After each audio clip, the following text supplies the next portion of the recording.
एक बार फिर प्रभु यीशु मसीह के जीवित, पवित्र और सामर्थ्य नाम में आप सभी को जय मसीह की।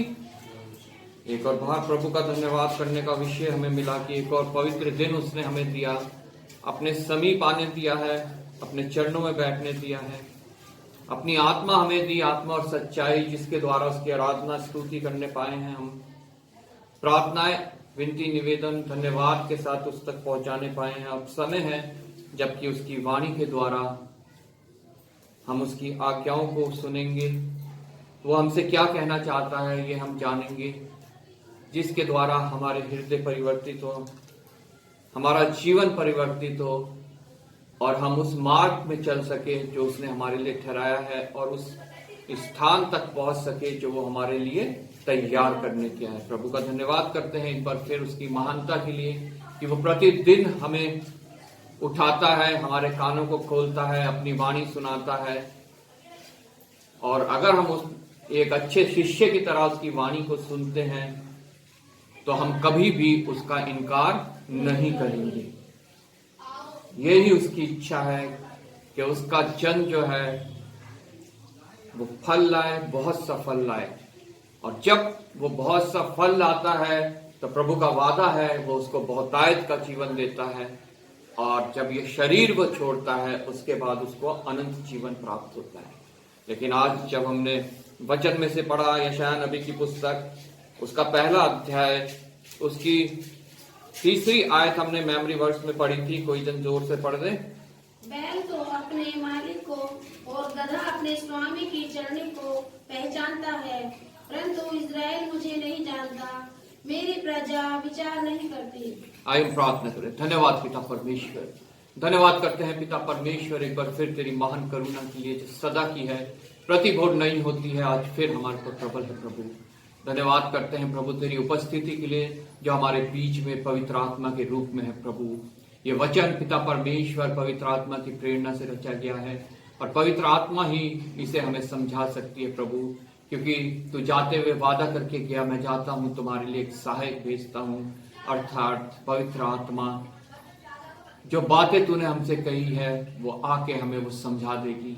हाँ पिता परमेश्वर, इन बातों को हमारे पास जाहिर कर पवित्र आत्मा के द्वारा, हमारे हृदय से बातचीत कर, हमें कायल कर, कन्विक्ट कर, ताकि हमारे जीवन परिवर्तित हो सके। प्रभु विशेष धन्यवाद करता हूँ एक बार फिर तूने मुझे प्रभु अपनी सामर्थ दी, विश्वास योग्य जाना और प्रभु यहाँ खड़ा किया है। प्रभु अपने वेदी के शोले से इन होठों को छू कि ये पवित्र हो जाए और इनसे जो भी कुछ आवाज निकले वो सिर्फ और सिर्फ तेरी वाणी हो। प्रभु कोई शारीरिक बात नहीं, कोई संसारिक बात नहीं, कोई कानों की खुजली मिटाने वाली बात नहीं, कोई कहानी किस्से वाली बात नहीं। प्रभु सिर्फ और सिर्फ तेरी वाणी, तेरा पवित्र वचन। प्रभु आदर महिमा तुझे देते हुए प्रभु यीशु के नाम से मांगते हैं, आमीन।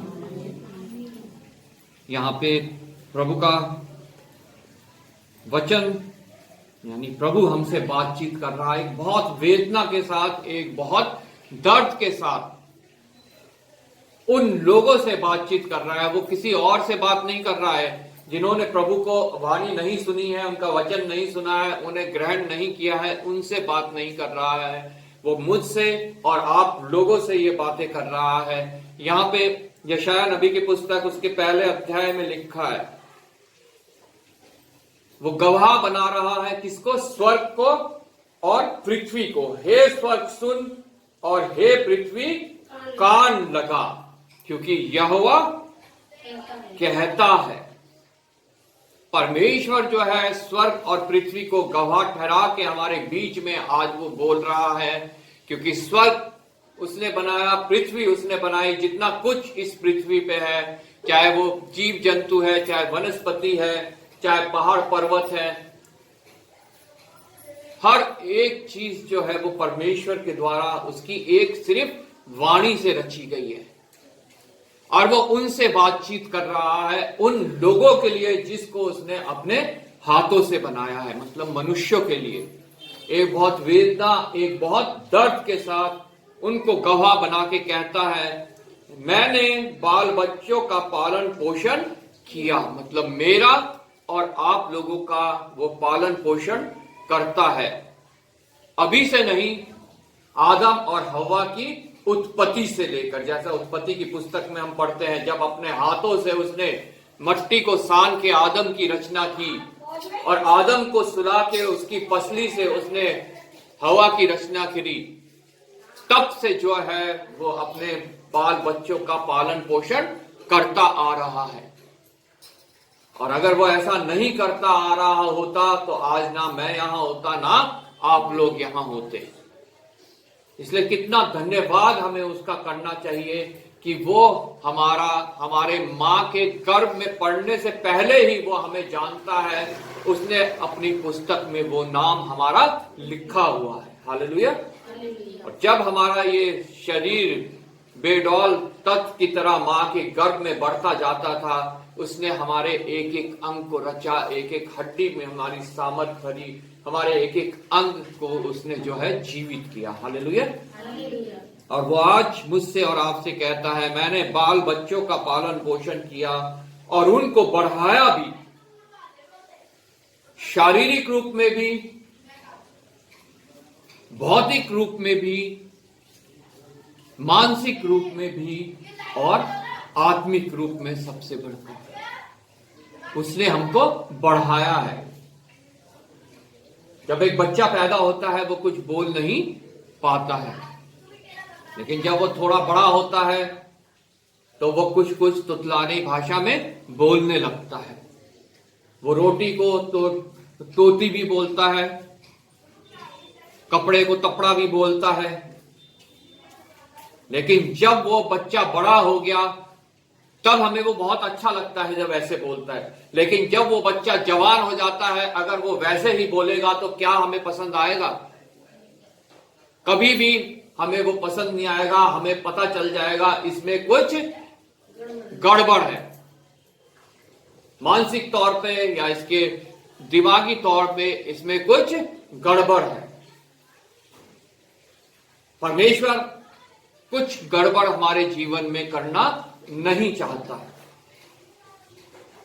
इसलिए वो चाहता है कि जब हम प्रभु में आए हैं, तब हम बच्चे हैं, तब हमें दूध की जरूरत है। जब छोटा बालक होता है तब उसको दूध की जरूरत होती है, तब उसको दूध की जरूरत होती है। लेकिन जब हम मसीह में बढ़ने लगते हैं, समय बीतता जाता है, हम बड़े होने लगते हैं, तो वो दूध नहीं, फिर हमें ठोस आहार की जरूरत है। हमें परमेश्वर के वचन के द्वारा ठोस आहार ग्रहण करने की जरूरत है अपनी आत्मा के लिए। तब हमें रोटी को तोती नहीं बोलना है, कपड़े को तपड़ा नहीं बोलना है। तब हमें प्रभु के वचन के द्वारा जो है समझदार होके रोटी को रोटी और कपड़े को कपड़ा ही बोलना है। क्योंकि अब हम प्रभु में बढ़ते जा रहे हैं। अब हमें शुरुआत की शिक्षा की जरूरत नहीं है। हमें प्रभु में जो है उसकी वाणी को सुन के उसको समझने की, अपने जीवन को उसे सौंपने की और उसकी वाणी को दूसरों तक पहुंचाने की जरूरत है। इसलिए प्रभु कहता है, मैंने उनको बढ़ाया, मैंने उनको बढ़ाया भी, परंतु उन्होंने मुझसे बलवा किया। उन्होंने मुझसे आशीषें तो प्राप्त कर ली, आत्मिक, भौतिक, शारीरिक सब आशीषें तो प्राप्त कर ली, लेकिन उसके बाद उन्होंने मुझसे बलवा किया। आगे वो उदाहरण देता है यहां पे, बैल तो अपने मालिक को और गधा अपने स्वामी की चरनी को पहचानता है। हम सब जानते हैं गांव में बैल, गधा ये सब चीज पाली जाती है। बैल जो है अपने मालिक को पहचानता है, वो कि मेरा मालिक कौन है, किसी और के पास नहीं जाता वो। जब एक बैल अपने मालिक को पहचान सकता है, तो जिसको उसने अपने हाथों से रचा वो मनुष्य क्यों नहीं अपने मालिक को पहचान सकता? वो क्यों इधर उधर भटकता रहता है?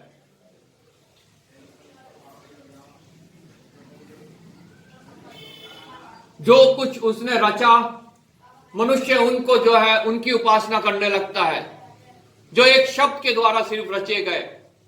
उनसे उत्तम सृष्टि मनुष्य की है, जो उसके हाथों के द्वारा रचे गए, लेकिन वो उस तुच्छ कि जो उसने अपने शब्द के द्वारा सिर्फ रचा है, जो हमारे से नीचे हैं, उनकी वो उपासना करने लगता है। मैं अपने आस पड़ोस में, अपने घर के या अपनी यात्रा में जब निकलता हूं तो मैं देखता हूं सुबह सूर्य को लोग ऐसे जल चढ़ा रहे होते हैं। मैंने पूछा उनसे, भाई ऐसा क्यों कर रहे हो? कहते हैं कि सूर्य देवता थोड़े शांत हो जाए, पृथ्वी में उनकी अग्नि जो है वो कम पहुंचे, ताकि मनुष्य नाश ना हो जाए। अरे मूर्खो, जिसे परमेश्वर ने रचा है अपने शब्द के द्वारा, वो तुम्हारे भलाई के लिए है। उसे तुम शांत नहीं कर सकते। तुम्हारा ये एक लोटा जल उसे शांत नहीं कर सकता। जिसने उसे रचा, तुम उससे मांगो, उससे प्रार्थना करो, उस जीवित परमेश्वर के चरणों में आओ। प्रभु का वचन भजन संहिता 121 में साफ साफ लिखता है, ना तो दिन में सूर्य से और ना रात को तुझे चांदनी से कुछ हानि होगी। अगर तुम प्रभु के चरणों में आते हो तो सूर्य तुम्हारा कुछ नहीं बिगाड़ पाएगा, उसकी गर्मी, उसकी आग तुम्हारा कुछ नहीं बिगाड़ पाएगी।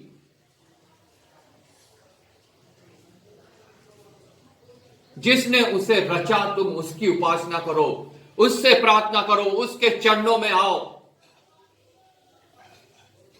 उसे पहचानो। जैसे बैल अपने मालिक को पहचानता है, तुम अपने मालिक को पहचानना शुरू करो, उसके पीछे पीछे चलो, तो तुम्हें ये सब करने की आवश्यकता नहीं पड़ेगी।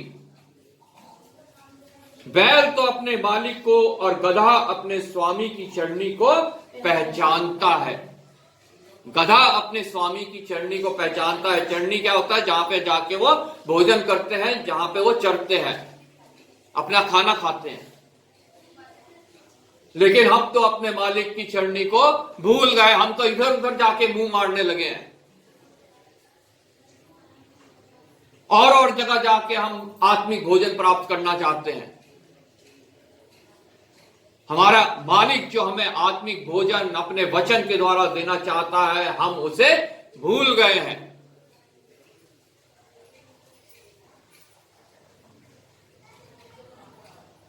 बैल तो अपने मालिक को और गधा अपने स्वामी की चरनी को पहचानता है। और बड़ी वेदना के साथ प्रभु कह रहा है, परंतु इज़राइल मुझे नहीं जानता। मतलब उसके लोग जो है वो उसको नहीं जानते।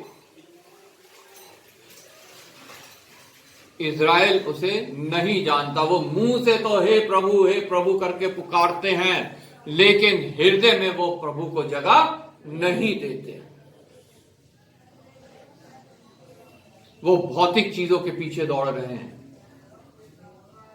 वो दूसरों की चरनी के पीछे दौड़ रहे हैं, वो दूसरों को अपना मालिक बनाने के लिए दौड़ रहे हैं, लेकिन अपने असली मालिक को वो नहीं जानते।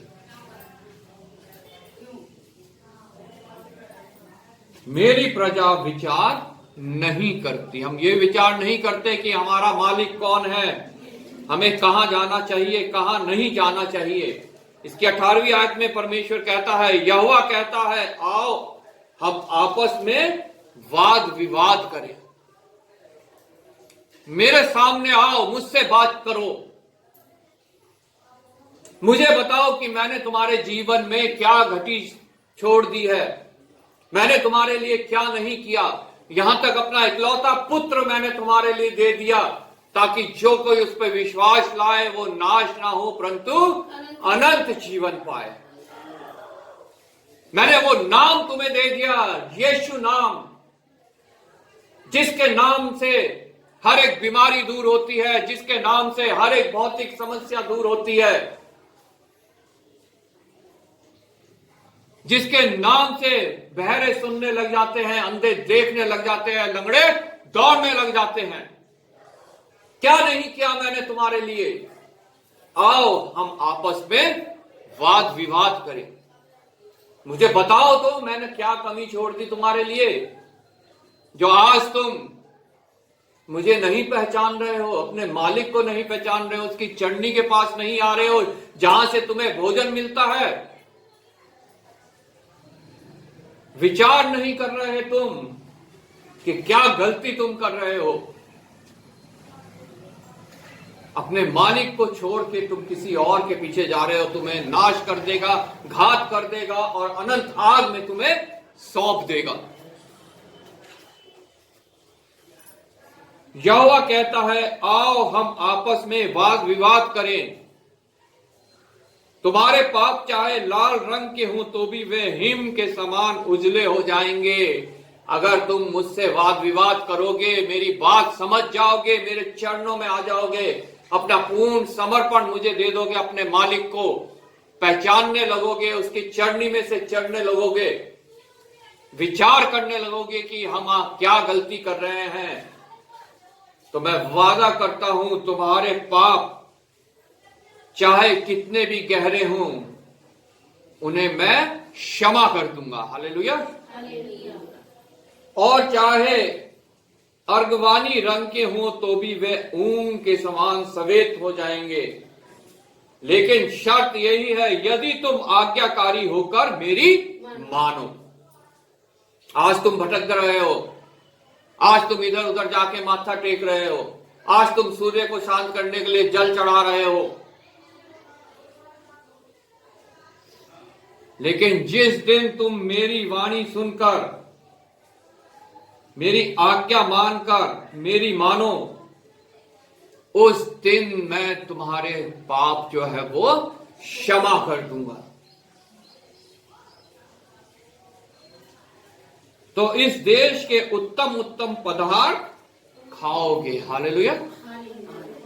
इस देश के उत्तम उत्तम पदार्थ खाओगे, और यदि तुम ना मानो और बलवा करो, एक चेतावनी भी लिखी है, अगर नहीं मानोगे और बलवा ही करते रहोगे मेरे से, तो तलवार से मारे जाओगे। यहोवा का यही वचन है। तो इसलिए हमें अपने आप को जांचने की बहुत आवश्यकता है कि हम अपने मालिक को पहचान रहे हैं, उसकी चरनी के पास आ रहे हैं, हम विचार कर रहे हैं कि नहीं कर रहे हैं। पहला कुरिन्थियों उसका 15 अध्याय उसकी 19 आयत में लिखा है, यदि हम केवल इसी जीवन में मसीह से आशा रखते हैं तो हम सब मनुष्यों से अधिक अभागे हैं। यदि हम सिर्फ इस जीवन में, मतलब इस शारीरिक रूप में होते हुए ही सिर्फ प्रभु यीशु मसीह से हम कुछ उम्मीद लगाए हुए हैं कि वो हमारे शरीर में चंगाई दे दे, हमारी भौतिक हालत सुधार दे, हमारे कलेश दूर कर दे, सिर्फ हम इस जीवन तक सिर्फ अगर हम कुछ उससे चाह रहे हैं, तो लिखा है, यदि हम केवल इसी जीवन में मसीह से आशा रखते हैं तो हम सब मनुष्यों से अधिक अभागे हैं। हम उनसे भी अभागे हैं जिन्होंने अपने मालिक को अभी तक नहीं पहचाना है। अगर हम उसको पहचान के भी आज भी सिर्फ इसीलिए हम उसके पास आते हैं कि हमें शारीरिक चंगाई मिल जाए, हमारी आर्थिक स्थिति संवर जाए, हमारे बच्चे सुधर जाए, हमारे कलेश दूर हो जाए, सिर्फ इसीलिए अगर हम आते हैं, तो हमारे से अभागा इस पृथ्वी पे कोई भी नहीं है। क्योंकि हम जानते हैं, हमने वचन में पढ़ा है, सुना है कि वो हमारे पापों की क्षमा के लिए इस पृथ्वी पे आया, ताकि हम उस अनंत आग से बचकर उस अनंत जीवन तक पहुंच जाएं, जो परमेश्वर की इच्छा है कि उसका कोई भी जन नाश ना हो। लेकिन फिर भी अगर हम इस जीवन से ही उसमें सिर्फ हम कहते हैं कि सिर्फ इस शारीरिक जीवन तक ही, यदि हम केवल इसी जीवन में मसीह से आशा रखते हैं तो हम सब मनुष्यों से अधिक अभागे हैं। हम बीमार हैं, डॉक्टर दवाई देते हैं, हमें चंगाई मिल जाती है, ऑपरेशन होता है, चंगाई मिल जाती है। ये कार्य तो मनुष्य भी कर देता है जिन्हें प्रभु ने नियुक्त किया है। लेकिन उद्धार सिर्फ और सिर्फ एक जन के द्वारा है, और वो है प्रभु यीशु मसीह। इसलिए आज हमें जांचना है, जानना है, क्या हम बलवा करने वाले लोग हैं? क्या हम इस शारीरिक जीवन तक ही उससे कुछ फायदा चाहने वाले लोग हैं, कि हम उस अनंत तक पहुंचने के लिए हम उसके चरणों में आते हैं, उसकी चरनी से चढ़ते हैं? यह हमें आज निश्चय करना बहुत जरूरी है, क्योंकि अभी हमने पढ़ा पहला यूहन्ना की पुस्तक में, उसके 2 अध्याय में 3 और 4 मेमोरी वर्स हमने पढ़ी। यदि हम उसकी आज्ञाओं को मानेंगे तो इससे हम जान लेंगे कि हम उसे जान गए हैं। परमेश्वर का वचन अभी हमने पढ़ा, कहता है मेरा लोग मुझे नहीं जानते, मुझे नहीं पहचानते अपने मालिक को। बैल तो अपने मालिक को पहचानता है, पर मेरे लोग मुझे नहीं पहचानते। लेकिन यहां पे वचन कहता है यदि हम उसकी आज्ञाओं को मानेंगे। उसकी आज्ञाएं हम कहां से प्राप्त करते हैं? इस पवित्र वचन के द्वारा। उसकी आज्ञाएं हमें पता चलती हैं कि वो हमसे क्या कह रहा है, हमसे क्या चाहता है। यदि हम उसकी आज्ञाओं को मानेंगे तो इससे हम जान लेंगे कि हम उसे जान गए हैं। हम वैसे तो कहते हैं हम उसे जान गए हैं, हम उसके चरणों में आ गए हैं, लेकिन अगर हम उसकी आज्ञाओं को ही नहीं जानते, हम उसकी आज्ञाओं पे ही नहीं जानते, तो प्रभु का वचन कहता है हम भ्रम में जी रहे हैं, हम एक झूठ में जी रहे हैं कि हम अपने मालिक को जान गए हैं। यदि हम उसकी आज्ञाओं को मानेंगे तो इससे हम जान लेंगे। यदि हम उसकी आज्ञाओं को मानेंगे तो इससे हम जान लेंगे कि हम उसे जान गए हैं। हालेलुया। इसलिए अपने आप को जांचना है, मुझे आपको, कि क्या हम सच में उसको जान गए हैं, कि हम एक झूठ में, एक भ्रम में जी रहे हैं कि हम उसे जानते हैं। और ये भ्रम कौन पैदा करता है? शैतान। शैतान ये भ्रम हमारे अंदर पैदा करता है कि हम उसे जान गए हैं, ताकि हम इस भ्रम, इस झूठ में जीते हुए हम अपना जीवन नाश कर दें। इसलिए उसकी आज्ञाओं को पढ़ना, उसकी आज्ञाओं को जानना, उसकी आज्ञाओं को मानना हमारे लिए बहुत आवश्यक है। तब ही हम उसको जान सकते हैं। Praise Lord. यदि हम उसकी आज्ञाओं को मानेंगे तो इससे हम जान लेंगे कि हम उसे जान गए हैं। जो कोई यह कहता है मैं उसे जान गया हूं और उसकी आज्ञाओं को नहीं मानता, वह झूठा है और उसमें सत्य नहीं। वो झूठा है जो सोचता है, जो कहता है मैं उसे जान गया हूं, उसकी आज्ञाओं को नहीं मानता, वो झूठा है, वो भ्रम में जी रहा है और उसमें सत्य नहीं। जिसके पास सत्य पहुंच गया वो स्वतंत्र हो गया। प्रभु का वचन कहता है तुम सत्य को जानोगे और सत्य तुम्हें स्वतंत्र करेगा। अगर हम छुटकारा पाना चाहते हैं अपनी शारीरिक बीमारियों से, मानसिक बीमारियों से, आत्मिक बीमारियों से, भौतिक बीमारियों से, आर्थिक बीमारियों से, तो हमें उसको जानना बहुत आवश्यक है। क्योंकि प्रभु का वचन कहता है अगर तुम धर्म और धार्मिकता की खोज करो, उसका पीछा करो, तो ये सब बातें अपने आप तुम्हारे पीछे आ जाएंगी। हालेलुया। हमें फिर उनकी तरफ दौड़ने की जरूरत नहीं है, वो खुद हमारे तरफ आएंगी। हमें शारीरिक चंगाई भी मिलेगी, हमें आर्थिक छुटकारा भी मिलेगा, हमारी भौतिक स्थिति भी बदलेगी, हमारा घर परिवार, हमारे बच्चे, सब कुछ जो है वो नई सृष्टि बन जाएगी, क्योंकि हम उसको जान गए हैं। और जो उसको जान जाता है उसके लिए उसके सारे वादे जितने इस वचन में लिखे हैं वो पूरे होते हैं। और जो भ्रम में जीता है कि मैं उसे जान गया हूं, वो झूठा है। और जितने श्राप इस वचन में लिखे हैं वो सब उसके ऊपर आ पड़ते हैं। और फिर उसका छुटकारा कहीं नहीं होता। ना बीमारियों से हो पाता है, ना भौतिक तौर पे हो पाता है, ना आर्थिक तौर पे हो पाता है। किसी भी रीति से फिर उसका छुटकारा होना असंभव हो जाता है। इसलिए सर्वप्रथम हमें यह सुनिश्चित करना है कि हम उसको जान गए हैं, हम उसको सच में जान गए हैं, ताकि हमारे अंदर से वो झूठ दूर हो जाए जिस भ्रम में हम जी रहे हैं। हम सत्य को जान जाए और सत्य हमें स्वतंत्र करे। जो कोई ये कहता है मैं उसे जान गया हूं और उसकी आज्ञाओं को नहीं मानता, वह झूठा है और उसमें सत्य नहीं। पर जो कोई उसके वचन पर चले, उसमें सचमुच परमेश्वर का प्रेम सिद्ध हुआ है। जो कोई उसके वचन में चले, वचन उसका हमारे हाथों में है। आज एक समय था जब ये हमारे हाथों में नहीं होता था, लेकिन आज हमारे हाथों में है, और इससे हम जान सकते हैं कि वो हम वचन में कैसे चल सकते हैं। कई जगहें हैं ऐसी जहां पे वचन लोगों के हाथों में आज भी नहीं है। चाइना में, मिडिल ईस्ट में बहुत सी ऐसी जगहें हैं जहां पे वचन को रखना एक अपराध है और उसकी जो सजा है वो मृत्यु है।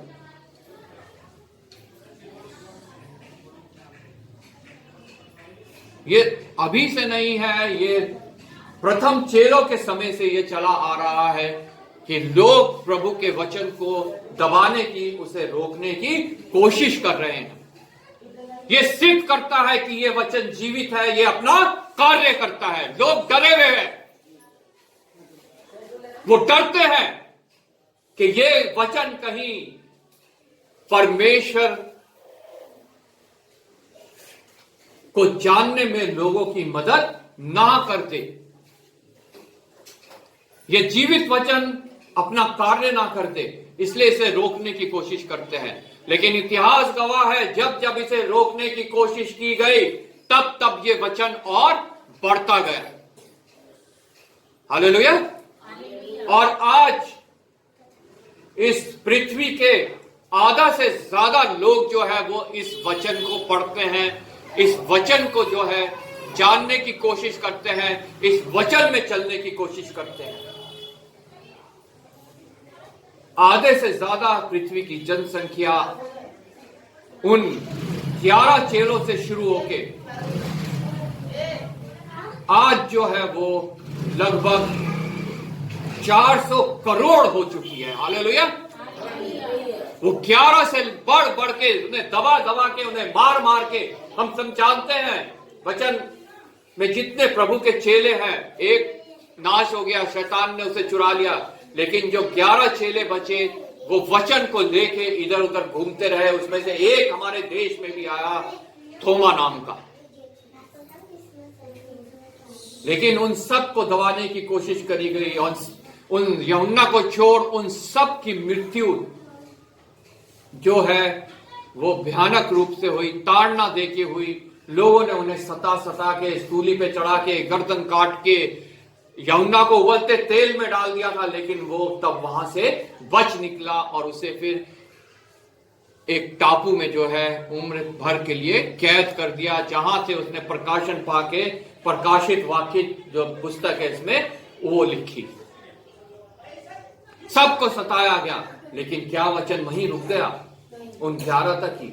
आज वो 400 करोड़ हो चुके हैं। जितना वचन को दबाया जा रहा है उतना वचन और बढ़ता जा रहा है। इसलिए प्रभु का वचन कहता है, पर जो कोई उसके वचन पर चले उसमें सचमुच परमेश्वर का प्रेम सिद्ध हुआ है। इसी से हम जानते हैं कि हम उसमें हैं। हालेलुया। जो कोई यह कहता है कि मैं उसमें बना रहता हूं, उसे चाहिए कि आप भी वैसा ही चले जैसा वह चलता था। हालेलुया। प्रभु जैसा चलता था, हमारा प्रभु यीशु मसीह जैसा चलता था अपने पिता की आज्ञा पूरी करते हुए, वैसे ही हमें भी चलना है अपनी पिता की आज्ञा पूरी करते हुए, उसे मानते हुए। हमें अपने मालिक को भूलना नहीं है। जैसा बैल अपने मालिक को पहचानता है, हमें अपने मालिक को पहचानना है। जैसे गधा अपने मालिक की चरनी को पहचानता है, वैसे हमें अपने मालिक की चरनी को पहचानना है। वो मालिक की चरनी हमारी है, यह पवित्र बाइबल। हालेलुया। इसके द्वारा हमें भोजन मिलता है। प्रभु यीशु ने कहा, मनुष्य केवल रोटी से ही नहीं परंतु इस वचन के द्वारा जीवित रहेगा। हालेलुया।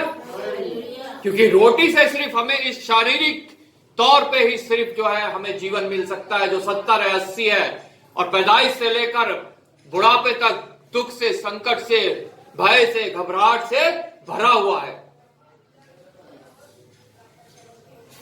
लेकिन इस वचन के द्वारा हमें वो जीवन मिलता है जो अनंत काल का है। जैसा यूहन्ना प्रकाशित वाक्य में लिखा है, फिर ना हमारा आंसू होगा, ना भूख होगी, ना प्यास होगी, ना जलन होगी, ना तपन होगी, ना कोई दुख होगा, ना कोई तकलीफ होगी, ना कोई बीमारी होगी। हालेलुया। वो जीवन हमें इस वचन के द्वारा मिलता है। तो क्या सिर्फ हम रोटी के ऊपर ही भरोसा करें कि इन वचनों के ऊपर? हालेलुया।